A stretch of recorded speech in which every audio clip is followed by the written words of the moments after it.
Okay, good evening, everyone. My name is Glessie Chavez, and I am honored to serve as the English Department Chair at Missouri Military Academy. It is my pleasure to welcome you tonight to the 93rd Wallace Fry Speech Competition, where we celebrate the power of words, persuasion, and the development of our cadets' writing abilities. Perhaps a lesser-known fact is that nearly every cadet at Missouri Military Academy competes for a spot on this stage by working with their English teachers to write and refine either an argumentative or persuasive speech. Tonight, we showcase the very best of these speeches. I am delighted to welcome our President, Brigadier General Richard Geraci, esteemed members of our faculty and staff, our Corps of Cadets, who join us to support their fellow Corps members. I would also like to extend a warm welcome to supportive family members and any community members who may be joining us tonight. Most importantly, I would like to welcome and introduce our candidates and distinguished judges who have the difficult job of choosing winners out of the outstanding lineup of speeches. And it's going to be a tough one, judges. This competition is steeped in history and tradition that begins with Judge W. Wallace Fry, class of 1903, who inaugurated this contest in 1932 with the W. Wallace Fry Jr. Cup for Excellence in Speaking. An additional award was added in 1907 when Westminster College in Fulton, Missouri, provided the Sir Winston Churchill Memorial Award. Later, a middle school component was added, the Joy McGeorge Middle School Oratory Award, to honor the wife of MMA's 10th president, Charles Tony McGeorge. As you can see, the Wallace Fry competition has evolved over the years, and this year we're adding a speech prompt, asking our cadets to think deeply about one of our core values. In what powerful ways does personal courage shape and influence our world? Finally, we're pleased to recognize our 5 distinguished judges who each bring unique experiences and expertise to this competition.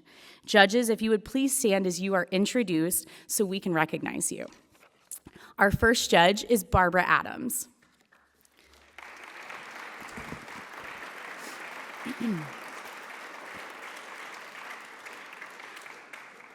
Barbara Adams is a veteran reading specialist with over 20 years of experience teaching reading strategies to students in grades 1 through 12. She holds a specialist degree in diagnostic and corrective reading and a master's in communications. With a deep understanding of individualized learning strategies, she has worked extensively to support student success in literacy in many of our neighboring districts. Barbara also worked for Hubble Transmission and Distribution Systems, the International Division and American Press in Columbia, Missouri, and was a broker and owner of Adams Realty in Centralia, Missouri. Thank you so much for being here tonight. Our next judge is George F. Davison, Jr., if you would please stand.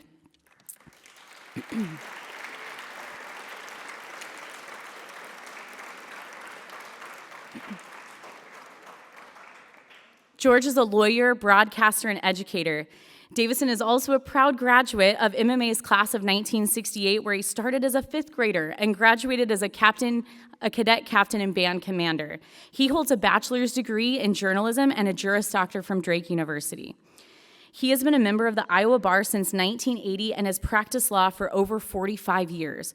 He has worked as a news reporter and won several honors for his work as a journalist. He's also taught business law at multiple colleges, as well as coached and judged mock trial competitions at the junior high, high school, and college levels. He is also the proud grandfather of MMA cadets Sean and Eli Mum. Thank you again for being here tonight.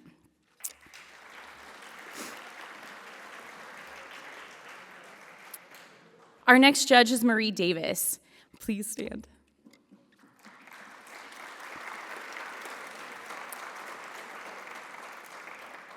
Marie Davis is a district supervisor for the Missouri Department of Elementary and Secondary Education and a Missouri FFA Association state staff member.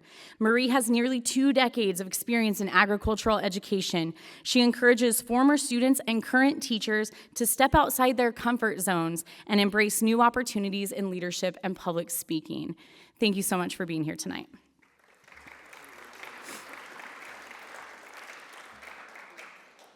Our next judge is Dan Ertl. Please stand.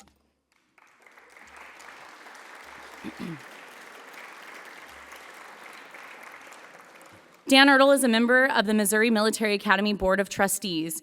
He's a graduate of the University of Missouri School of Accounting and Law School, a U.S. Army infantry captain, and a practicing attorney for over 50 years. He has served on numerous civic and charitable boards and was honored with the 1997 Colonel C.R. Stribling Jr. Community Service Award. Thank you again for being here tonight.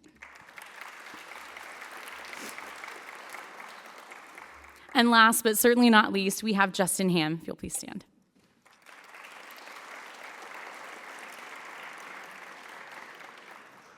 Justin is an award-winning poet, photographer, and editor. He was recognized as a 2022 Woody Guthrie Poet and a 2020 Missouri Arts Council featured artist.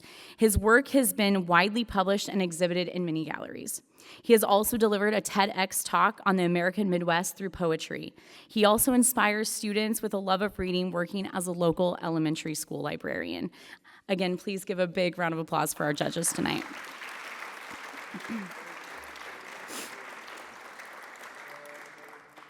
Tonight is about more than just competition. It is about the exchange of ideas, the expression of passion, and the confidence that comes from standing before an audience and speaking with conviction.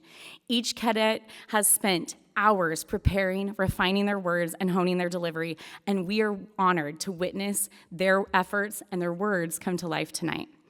Before we begin, I am pleased to introduce our cadet MC for the evening, Cadet Brian O'Dwyer Moore.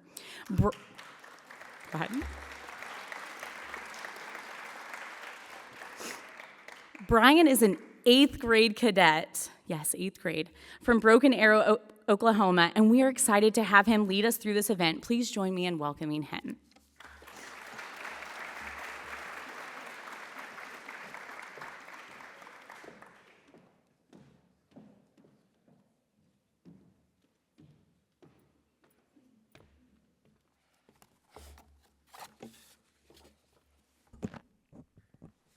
Good evening, and thank you for your warm welcome. Before we begin, I'd like to take a moment to explain the structure of tonight's event so everyone knows what to expect. Tonight's competition will start with our 4 high school speakers, each presenting their speech based on this year's prompt. In what powerful ways does personal courage shape and influence our world? Following the high school presentations, we'll hear from our 3 middle school speakers, along with the awards for which they are competing. Each cadet will have 4 to 6 minutes to deliver a speech, and immediately after one speaker finishes, the next speaker will begin. Once all the speeches have been presented, our judges will have a few moments to deliberate and score based on three key criteria: delivery, content, and overall impact. After the judges have made their decision, we will announce the awards. We'll begin by hearing from our high school candidates who are competing for 2 distinguished awards. The first place winner will receive a W. Wallace Fry Jr. Cup for excellence in speaking, awarded to the cadet whose speech stands out for its delivery, content, and depth of thought. This award is the legacy of alumni and judge W. Wallace Fry. Our second place winner will take home the Winston Churchill Memorial Award, which honors the cadet who speaks most persuasively on behalf of a just cause, celebrating the oratory prowess of Winston Churchill. Throughout the event, we kindly ask that everyone remain respectful and attentive to each speaker. Please hold your applause until all speeches are finished, and we will give a well-deserved round of applause after the final speaker. Now, let's meet our candidates. Mirko Kilby, a junior from Wilmington, Massachusetts, is representing Ms. Chavez's English 3 fall semester class. He will be presenting his speech titled, "The Courage of MLK." Roberto Lavalle, a junior from Tezutlan, Mexico, is representing Mr. Jeff Gifford's English 2 spring semester class. He will be presenting his speech titled, "Courage to Change and Lead." Eric Schellebarger, a sophomore from Mexico, Missouri, is representing Jeff Gifford's English 2 spring semester class. He will present his speech titled, How Personal Courage Shapes Leadership. Gunnar Ward, a sophomore from Union, Missouri, represents both Miss Lackey's English 1 fall semester class and Mr. Gifford's English 2 spring semester class. He will present his speech titled Love, Faith, and Conviction. Let's give our candidates a round of applause as we get started.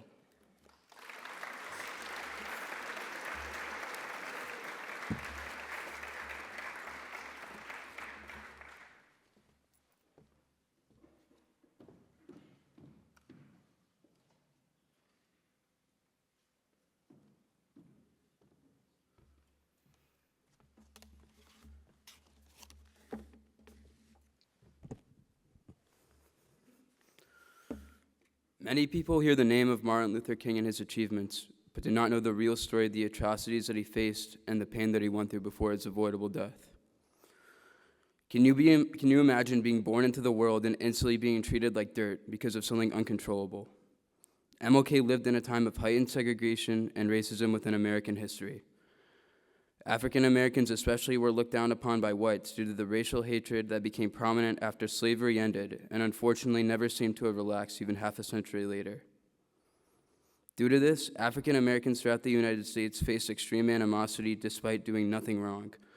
Black people were called slurs, treated as if they were less, given the worst treatment in any situation, and this behavior was all normalized due to the high levels of racism throughout America.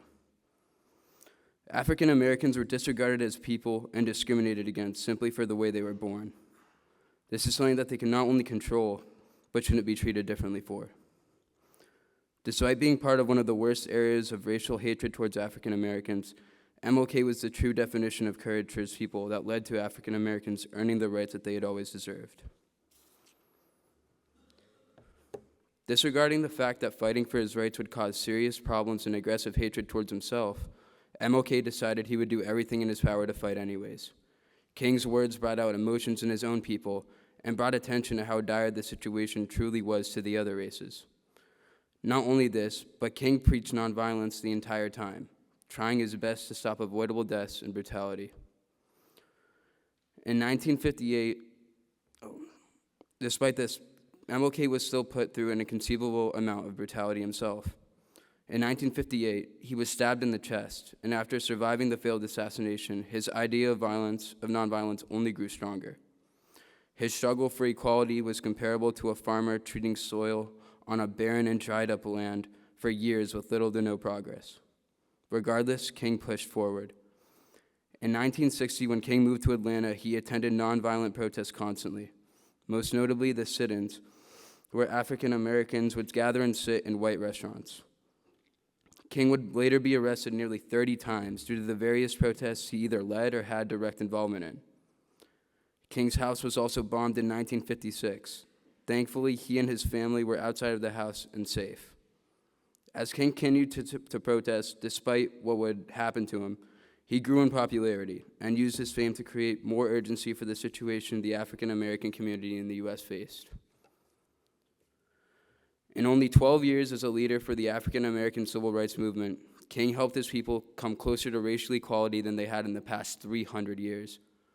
King's greatest achievement was organizing the March on Washington in 1963, along with a few other notable civil rights activists at this time.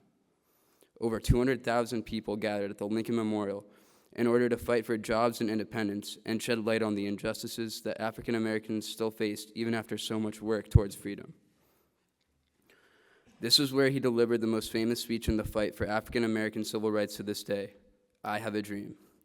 This speech, along with the hundreds of protests that King and other activists fought in, led to the African Americans within the country finally seeing the day of recognition with the passing of the Civil Rights Act of 1964. This act is a landmark law that bans discrimination based on race, color, and religion. After working towards a goal for years himself and hundreds of years of awful discrimination that his people faced, MLK and other activists finally achieved their goal of becoming lawfully equal to anyone else, disregarding skin tone. Despite having gone through so much and seeing how truly awful the racism in his country was, MLK worked hard to create the changes he knew were necessary. He was a major part of creating the world we know today, of racism being a thing of the past, and everyone being given the rights that they deserve. MLK was a light of hope in this time of racial animosity towards African Americans. He stood up for his people, disregarding all the attempts to hurt him, and preached nonviolence, captivating millions and helping to pass the Civil Rights Act. Think about what MLK did in this time period. Despite all the odds being against him, with it seeming impossible for his dream to happen, King fought and did his best. You should always work for what you believe in and disregard the odds, because you may be able to create the change that you want. There are two huge lessons that MLK's life teaches. The first is that no matter how large a challenge seems or presents itself, it can be solved with hard work and dedication. After hundreds of years of segregation, King still fought for his race and led to major accomplishment. The second is that nothing that happens to you should hurt or change your morals. King was stabbed, almost bombed, and sent hundreds of death threats in his time. But he still preached nonviolence and peaceful protest, never letting his original morals falter. Don't let other people discourage you from working towards your dreams. MLK also taught us that a single man can raise awareness and create social change. Despite King's assassination, he left a major impact that will not be forgotten for centuries to come. Do something good while you can, so your family and others will remember you in the same way of working to help others. Thank you.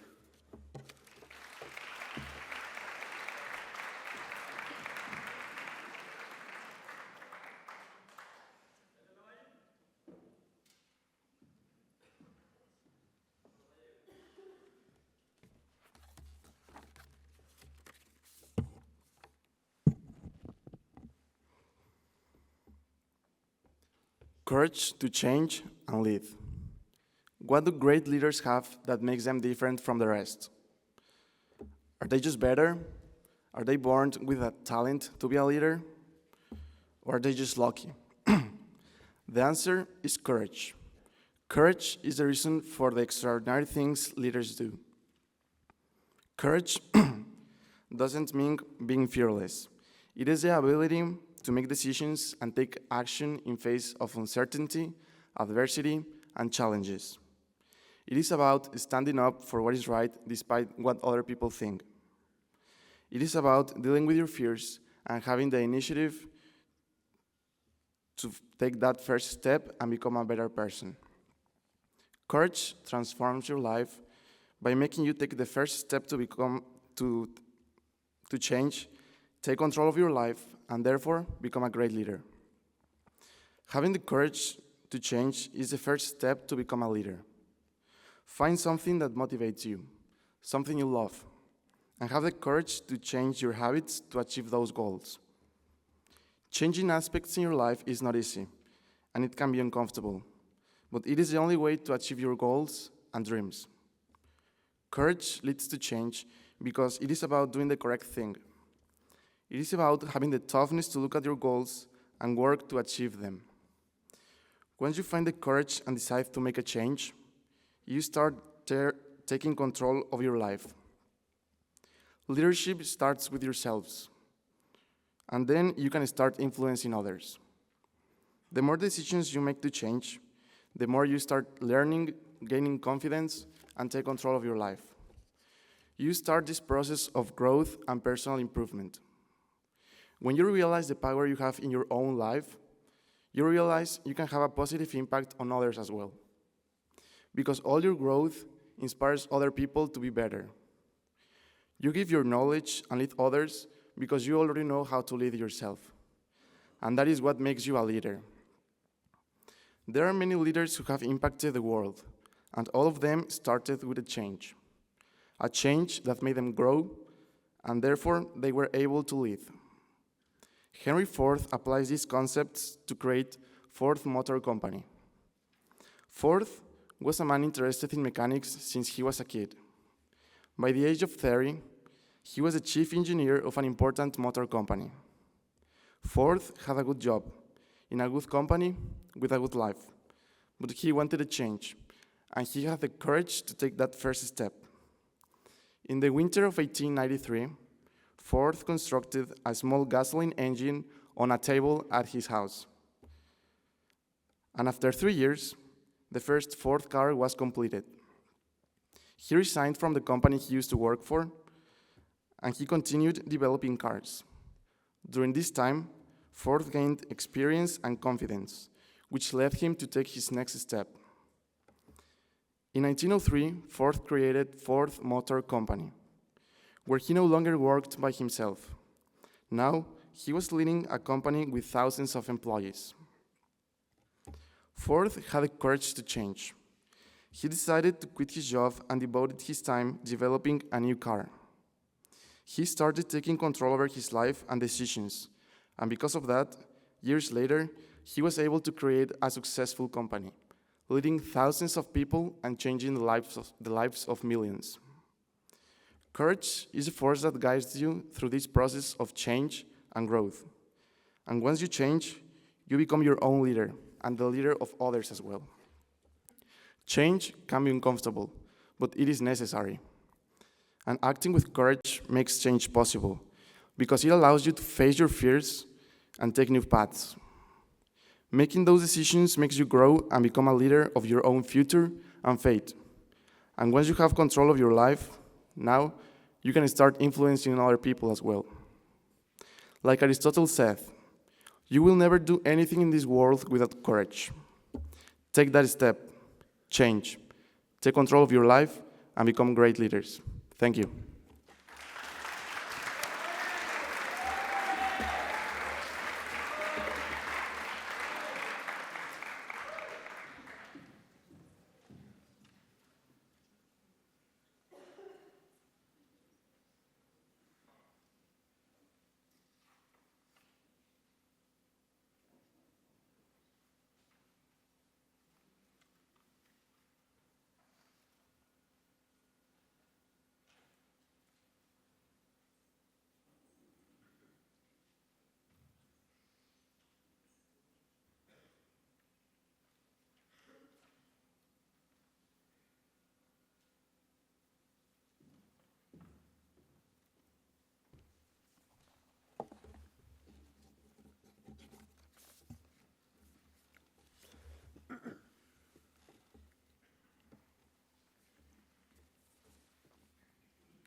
Leadership is about more than making decisions or holding a position of power.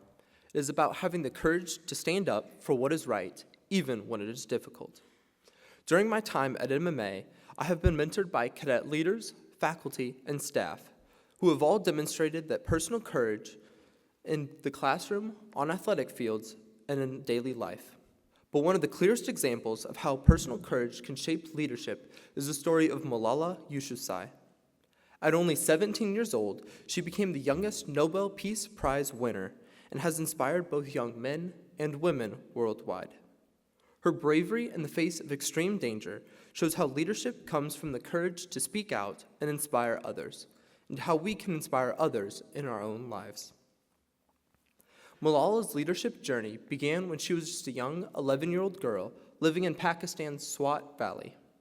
When the Taliban banned young girls from attending school, Malala, though outnumbered, didn't accept this injustice, but instead found the courage to speak out against discrimination. She wrote a blog using a fake name, describing her life under the Taliban's rule and her desire to learn and receive an education.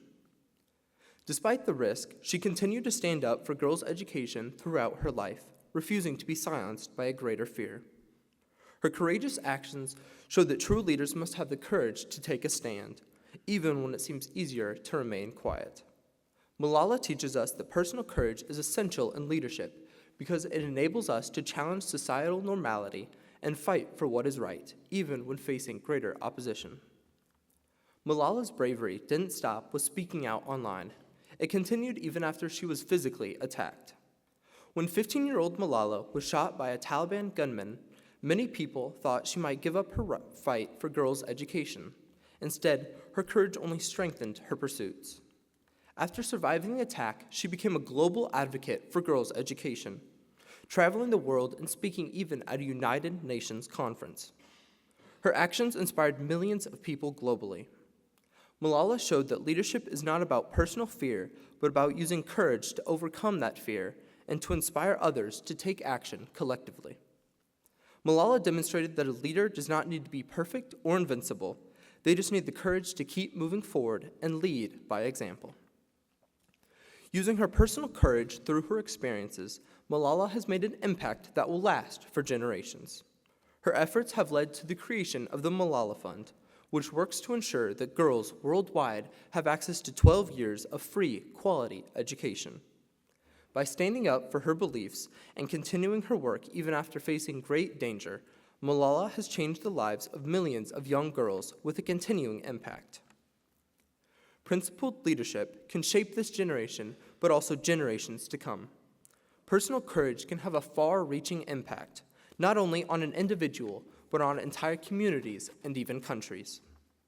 Personal courage doesn't just make a leader stronger, but enables them to create lasting change that benefits both others in the group and those around the world. Today, Malala Yousafzai, although only 27 years old, has demonstrated throughout her entire life how personal courage is a cornerstone of effective leadership. Her devotion to standing up for what is right and helping inspire others through her example. She is an influence to many and has permanently changed her community and the world, showing that leadership is not about position or power, it's about having the courage to act in the face of adversity. As we get older and more mature, both in high school and as we join a wider world, we can all learn from Malala's example and recognize we too have the ability to lead through embracing our personal courage. True leadership starts from within, and with courage, we too can change the world. Thank you.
Today, I'd like to speak about courage. Not the kind that fades once a moment passes, but a deep, enduring courage rooted in love, faith, and conviction. Courage like this transforms lives and changes the course of history. To bring this idea to life, let me share the stories of two remarkable individuals, Desmond Doss and Corrie ten Boom. Desmond Doss was a man who redefined what it means to be brave. A devout Seventh-day Adventist, he held fast to the belief that taking a life, even in war, was wrong. When World War II came around, Doss volunteered to serve, but not as a soldier. He served as a medic, determined to save lives rather than take them. Reflect, if only for a moment, on the immense pressure that he faced. Fellow soldiers mocked him for his refusal to carry a weapon. They labeled him a coward and even questioned his reliability in battle. But Desmond did not falter. Knowing that true courage has little need for a gun, it requires absolute conviction. In 1945, Desmond proved his courage beyond doubt during the Battle of Okinawa. Under heavy fire and with artillery exploding around him, he repeatedly risked his life to rescue his fellow soldiers. One by one, he carried 75 wounded soldiers to safety, often under the cover of darkness, pleading with each step, "Lord, help me get one more." Desmond Doss proved that courage is more than facing fear. It's standing up to condemnation, keeping fast to one's beliefs, and sacrificing for the good of others. His endeavors culminated in the receipt of the Medal of Honor. However, his legacy transcends this accolade. It serves as a testament to the significance of adhering to one's principles, even amidst external challenges that seek to undermine them. Now, let us move on to Corrie ten Boom, the name that is synonymous with love and resilience, even in the face of unimaginable darkness. When the Nazis occupied the Netherlands during World War II, Corrie and her family converted their home into a safe haven. They built a secret room, a safe place for Jewish families who were being persecuted. Each time they took in another person at risk, they risked losing their own lives. Yet for Corrie, there was no question. Her belief system taught her that every life has intrinsic worth, and she showed the courage to stand by that belief, even in the face of a life or death situation. Finally, when the Gestapo learned of their activities, Corrie and her sister Betsy and their elderly father were arrested and sent to concentration camps. Her father soon died after this arrest, and Betsy followed soon afterwards. In the midst of all this tragedy, Corrie faced a choice: to give into the bitterness and despair, or to act out her faith in the darkest of places. She chose courage. Corrie smuggled a Bible into the camp and held secret prayer meetings, bringing hope to those around her. After the war, her courage took even bolder steps. In one amazing act of forgiveness, she came face to face with one of her former captors and chose to offer her forgiveness to him. Think of it. Through all that she had suffered, she found the strength to choose love in a situation where many others would have chosen hatred. And even though I hate to admit it, I would have chosen hatred too. So, what do we learn from Desmond Doss and Corrie ten Boom? Courage is not the absence of fear. It is acting in spite of your fear. Desmond met the battlefields with flying bullets. Corrie met the Holocaust horrors. Yet neither of them allowed fear to stand in their way. Courage means seeing the stakes and deciding to act anyway, since what you stand for means more than what you fear. Courage is in many ways founded on conviction. Desmond and Corrie based their actions on their strong beliefs. Desmond refused to compromise his belief in the value of life, and Corrie risked everything because of her belief in the intrinsic dignity of each human being. They show that if one's values are clear, then so too is one's courage. Finally, courage is selfless. It's not that Desmond saved himself, he saved others. It's not that Corrie protected her family, she protected strangers. True courage extends outward. It lifts, heals, and inspires others to do the same. But let us not forget that courage is not only on the battlefields of war or in historic times. Courage resides in the everyday. It's the student standing up for a classmate who's being bullied. The parent sacrificing to give their family a better life is courageous. So is the citizen who speaks out against injustice or extends kindness to someone in need. So then, I ask you, where is courage calling you? It may be that it's holding fast to your convictions as Desmond Doss did when the world wanted him to be shaken. Maybe it's standing up for a person who cannot stand up for themselves like Corrie ten Boom did. And in a world that often celebrates power and aggression, let us not forget the quiet, unyielding courage of Desmond and Corrie. Let us choose love over hate, conviction over conformity, and hope over despair. For with every courageous act, no matter how small, we have the power to change lives, perhaps even to change the world.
Thank you so much, gentlemen, for your very carefully crafted speeches.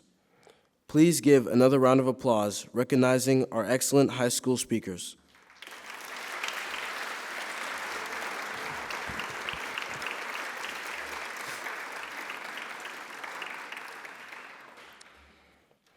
We will continue our competition with our middle school candidates. These cadets are competing for the Distinguished Joy McGeorge Middle School Oratory Award.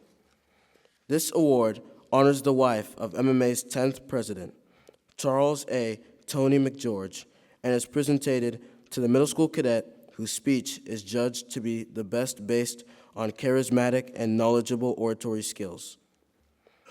Like the high school portion, each cadet will present one after another, and again, we ask that everyone remain respectful and attentive to each speaker. Please hold your applause until all speeches are finished, and we will give a well-deserved round of applause after the final middle school speaker. Now, let's meet our middle school candidates. John Palucci, an 8th grade cadet from Arvada, Colorado, is also representing Miss Menny's 8th grade English class. He will present his speech titled, "The Power of Personal Courage." Ethan Levy, an 8th grade cadet from Longmont, Colorado, is representing Miss Menny's 8th grade English class. He will present his speech titled, "Courage in the Everyday, Small Acts That Inspire Great Change." Hudson Keene, a 7th grade cadet from Leander, Texas, is representing Miss Lackey's 7th grade English class. He will present his speech titled, "Courage, the World's Greatest Lesson." Let's give our candidates a round of applause as we get started.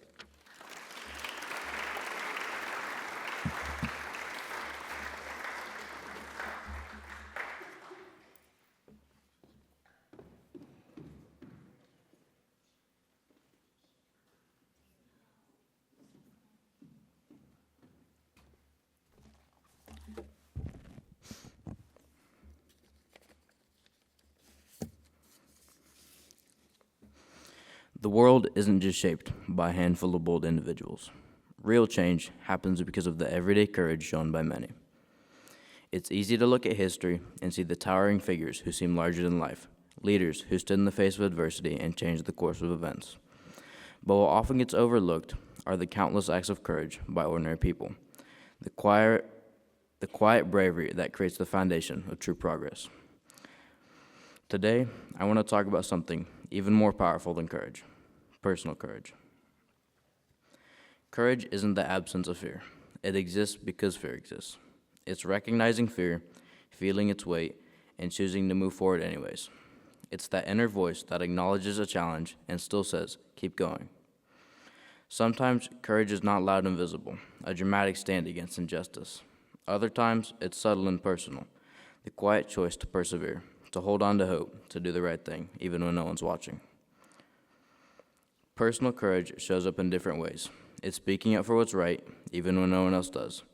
It's taking responsibility for mistakes and striving to do better. It's chasing a goal despite the doubts of others. Sometimes, it's simply pushing through tough days with determination and hope. It's the resilience to face failures and try again. The strength to extend kindness in a world that can sometimes seem unkind. The willingness to embrace change instead of fearing it. These small moments of courage matter. When people stand against injustice, their communities become stronger. Take Rosa Parks, for example. She refused to give up her seat on a segregated bus. Her single act of courage sparked the Montgomery bus boycott, a movement that played a huge role in the civil rights struggle. When people like Rosa take risks, progress follows. When kindness is extended to those who are different, society becomes more open and accepting. Courage is contagious. Just as a stone dropped into water creates ripples, every act of bravery, no matter how small, has the potential to inspire others. You may not always see the impact of your actions, but that doesn't mean they don't matter. Now, more than ever, the world needs people who are willing to be brave. We need those who are unafraid and to have tough conversations, to bring people together, to challenge what's wrong, and to push for something better. But just as importantly, we need the courage to look inward, to recognize where we can improve and commit to becoming the best versions of ourselves. Real change starts from within, and self-improvement is one of the most courageous journeys anyone can take. It's easy to think that one person can't make a difference, but that couldn't be further from the truth. Every moment of bravery, no matter how small, has the potential to influence someone else. You may not realize it, but your courage could inspire another person to act. It might be a friend, a family member, or even a stranger who sees your determination and finds the strength to face their own challenges. So I ask you, how will you use your courage? What kind of change will you spark? Will you stand up for what's right even when it's difficult? Will you push through obstacles and pursue your goals? Will you challenge yourself to grow, to learn, and to improve? The world is waiting for people willing to take that step. Don't underestimate the power you hold. Stand tall, be bold, and let your courage shine, because now, more than ever, the world needs it. Thank you.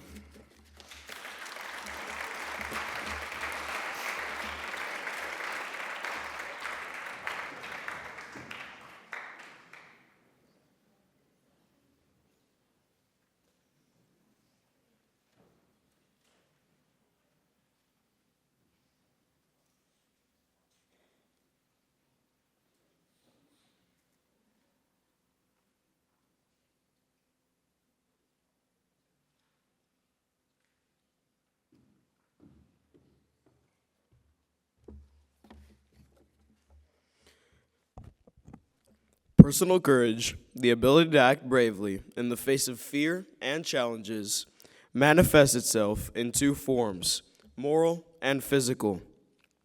Every day, we witness acts of personal courage, both big and small. It's important to remember that courage doesn't always mean extreme bravery. It can be about helping others, standing up for what is right, or making tough choices. Personal courage not only enhances our own lives, but can inspire those around us.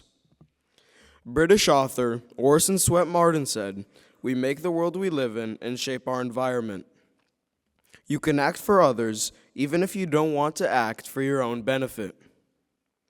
Your choices shape the world and the people in it.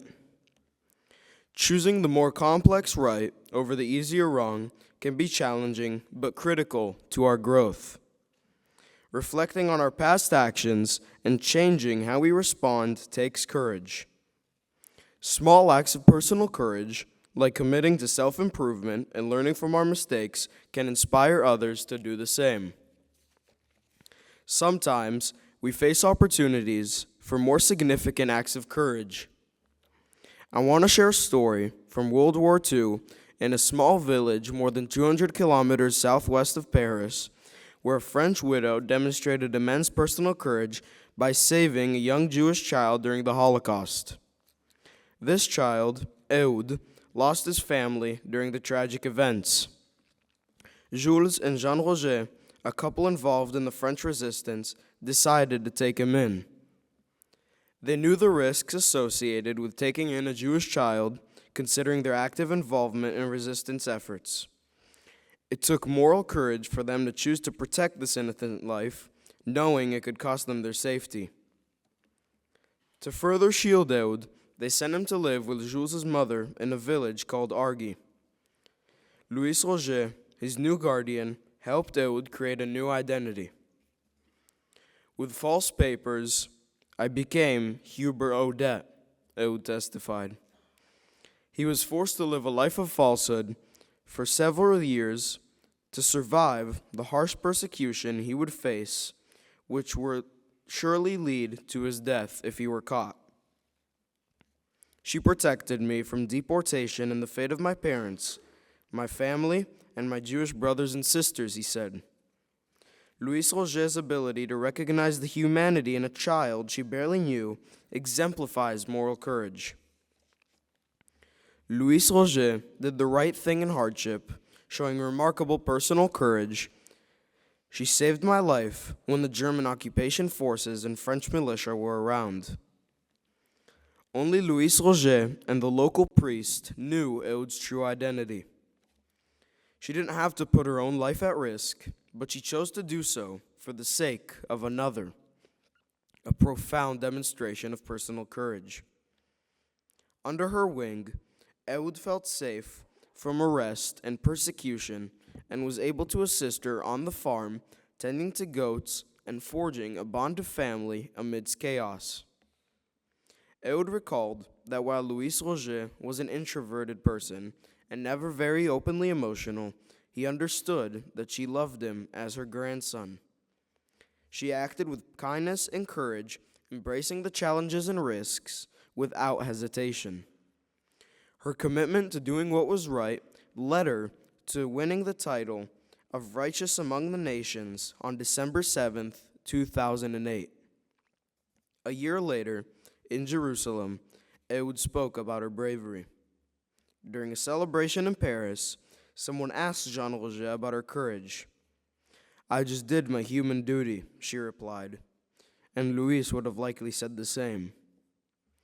The young Jewish child was my great-uncle, and the simple act of courage from that French widow, just because it was right, saved him from certain death. She single-handedly saved a life, fully aware that she could have been imprisoned or killed. For years, she hid him in her home and protected him. This narrative exemplifies that true personal courage isn't about grand gestures, but about standing up for what is ethical, even when it requires immense sacrifice. Reflecting on Orson Swett Marden's quote, we play a crucial role in influencing our peers and communities. We don't have to perform heroic acts to make an impact. It's also about setting a positive example for those who need guidance. For instance, as we navigate our lives, whether at school, work, or at MMA, some of us may feel pressure to conform to the status quo while others strive to excel. Before I conclude, I urge you all to reflect on your actions. Are you setting a good example for those around you? Are you demonstrating personal courage in your choices? And most importantly, are you influencing others with personal courage? Or are you being influenced by it? Consider the impact of your courage in shaping a better world.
Why do we value courage as a moral attribute?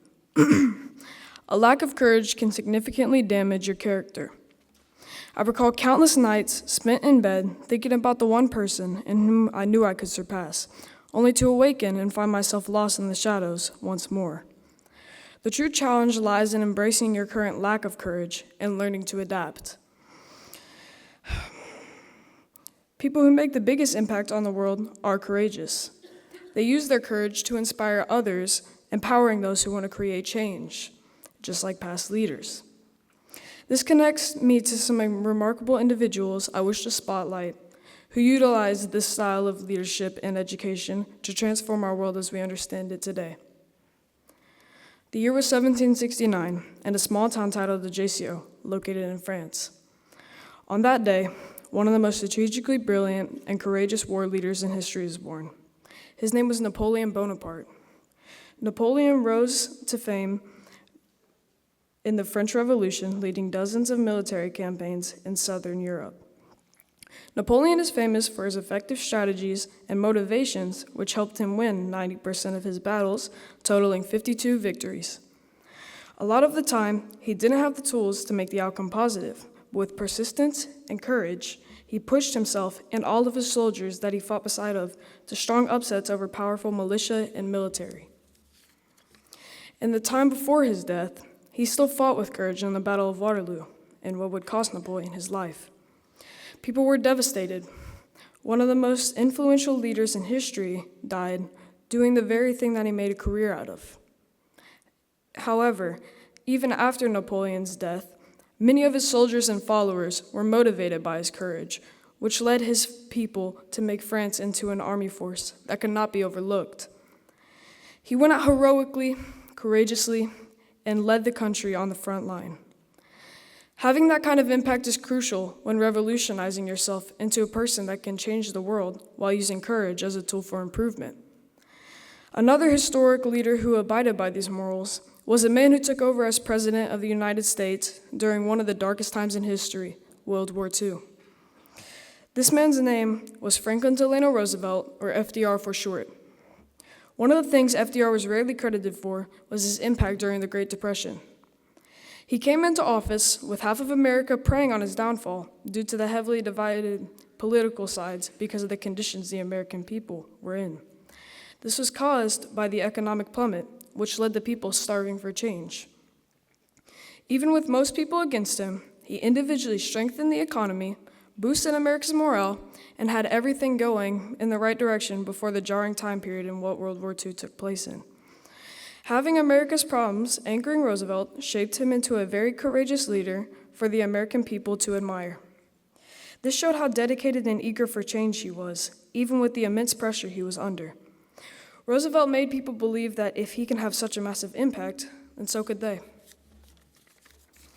Sadly, all of the stress of the war and the American people's problems had a physical toll on him and ended up taking Roosevelt's life in 1945. People all around the world were devastated because of the impact he had on them. Courage is not the absence of fear, but rather the assessment that something else is more important than fear. This quote from Roosevelt is a powerful explanation of true courage. FDR always had a genuine appreciation for being in a position where he could help those who couldn't help themselves. That is what courage is, and that is what every courageous leader should go through life by. I want you to take a look into your own character. It turns out that all the cadets in this academy have a lot of courage. Some of our homes and families are thousands of miles away, but we are all here together, improving ourselves as young men. That takes courage. We are all living with people who were complete strangers when we got here. That takes courage. We gave up our comfort and assurance that everything would be done for us in a six-man matter. That takes a lot of courage. But we all share these struggles. That right there is where the brotherhood is formed. That right there is the core of cadets. Believe it or not, we are changing the world. We are getting scholarships to some of the best schools in the nation. We are altering the overall community with our resources and unique talents. We are growing routines and responsibilities that make other people's lives better. And finally, we are defying all odds against the people who said that we would not amount to anything. And we are still making decisions and actions that will change the world. That is courage. Great leaders such as Napoleon and Roosevelt did not start out as frontline leaders, but rather began as conceited people with a dream to impact the world, just like us. Courage resembles a muscle that requires regular exercise to grow stronger and make a serious impact on the world. You don't need any crazy stat lines or accolades. You don't need approval from others. You don't need finances, and you definitely don't need anyone in your ear telling you that you can't. Trust me, you can. Each day, challenge yourself to strengthen your courage by incorporating small acts of bravery. That is what's going to make the biggest impact. That is courage.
Thank you to all our speakers for their inspiring and thoughtful presentations. We will now take a brief intermission as our judges deliberate and score based on their evaluations. Judges, you can now follow Ms. Chavez into your deliberation room.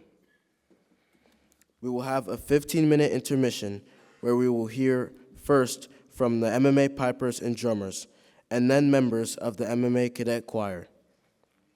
Please give a warm welcome to the MMA pipers and drummers and members of the MMA Cadet Choir.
I'd like to take a moment to welcome back our judges who have been hard at work deliberating and scoring based on the speeches presented. Now, it is time for the exciting part of our evening, the awards. Please welcome Ms. Chavez, Dean Clement, and President Geraci to the stage for the presentation of awards.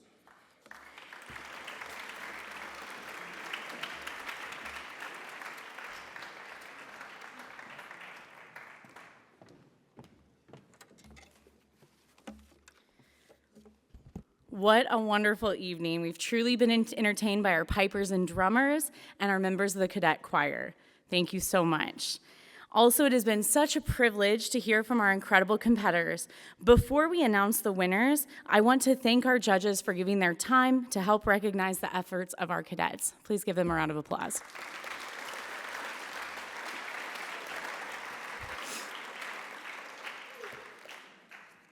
I especially want to thank all of our candidates for their hard work, dedication, and courage in sharing their thoughts and their powerful speeches. I have been so impressed by their efforts and also their competitive spirits. Gentlemen, excellent job. Please give a big round of applause for our candidates tonight.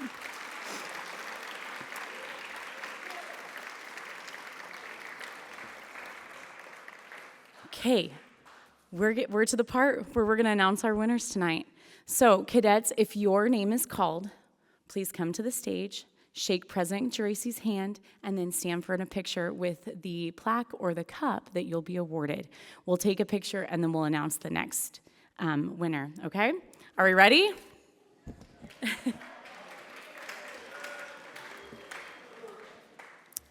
All right. Let's begin by awarding the Joy McGeorge Middle School Oratory Award to our middle school cadet. This was a really close one. Please give a big round of applause to Ethan Levy.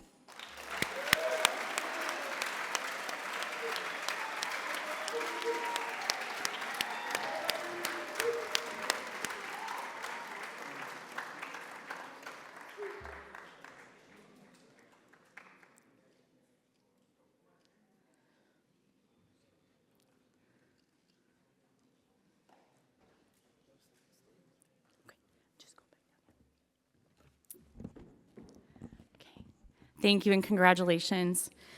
All right, next, we will recognize our second place winner for the high school competition. This is the Winston Churchill Memorial Award. Please give a big round of congratulatory applause to Eric Schellebarger.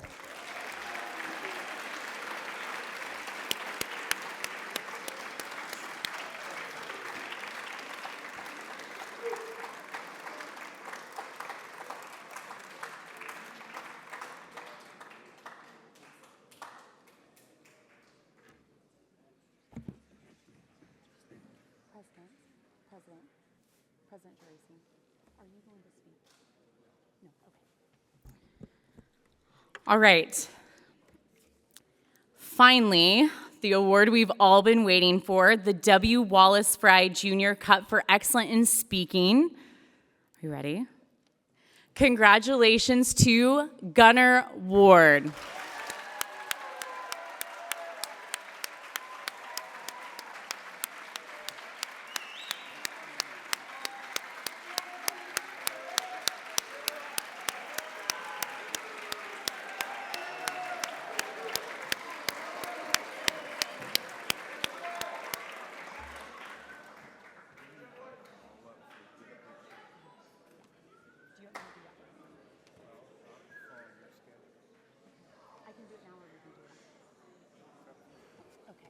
Let's go ahead and do it after. Okay.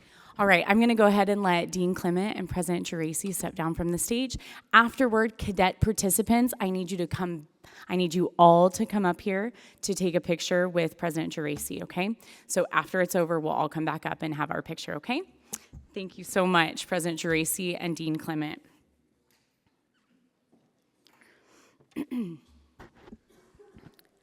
All right, that concludes our evening. I have a few last-minute remarks before we end. First of all, I want to recognize our Corps of Cadets for their respect and attentiveness tonight to our speeches. I really appreciate all of your support to our cadets during this evening. I'd also like to again thank our judges, our audience, our performers, and our cadets. And with that, this concludes the 93rd Annual Wallace Fry Speech Competition.